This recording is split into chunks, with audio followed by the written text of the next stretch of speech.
half an hour, I think. So I'd especially like to get to that part really of the artistry of doing this, but let's cover these things here in terms of changes. Everybody's lips age, and I'm working on using light to slow down aging on lips.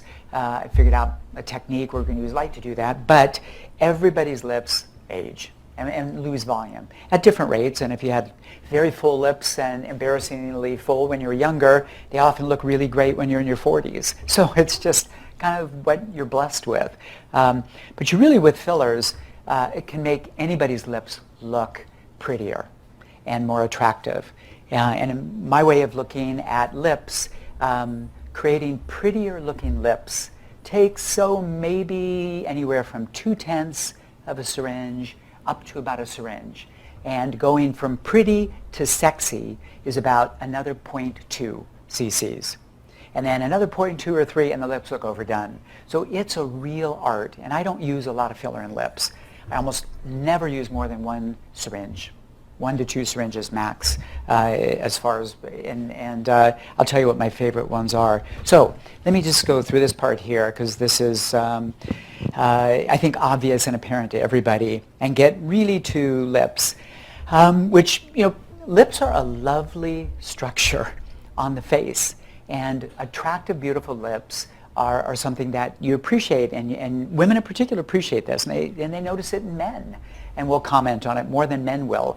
It's an interesting thing that for a man's face, you could go through life with really long eyelashes and perfect lips, and women notice that, and the guy would never, he's totally clueless that he has nice long eyelashes and nice looking lips, unless he's got the right women in his life who are pointing it out to him. Lips should be really attractive. I think if you look at these pictures, this probably is Elizabeth Taylor, but I think if you look, and that's Cindy Crawford. I was trying to see who else I could recognize. Angelina Jolie, you'd say, okay. All right. So they're all natural looking lips for the most part. They may be fairly full. I would tell you that most of my women patients who come in are not interested in lips quite that full. That's the majority. In fact, the most common, it was about 10 years ago, the most common, 10 to 15 years ago, comment I would get from women is, don't make my lips look like Angelina Jolie. Now, her lips have gone down in volume. Have you noticed over the years? They're not as full as they were when she was like in her late 20s. So now people aren't saying that anymore. So, but it is interesting, and I think you need to, part of being successful is paying attention to what your patient says. So these are attractive looking lips. So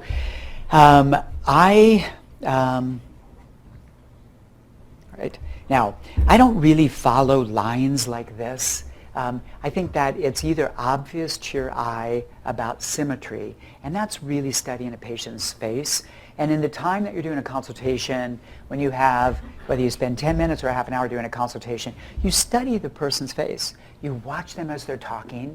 You watch them as they turn their head in different directions, and you see what looks attractive on their face and what could benefit by your artistry.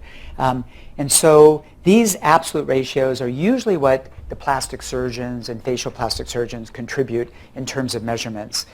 Surgeons, a little bit more like carpenters, they like things measured out exactly. And I don't do it that way. I don't measure things exactly. I never measure the lips afterwards. To me, it's just, does that lip look beautiful? Does that lip look pretty, or does that lip look attractive, as opposed to worrying about exactly the measurements that are there. All right.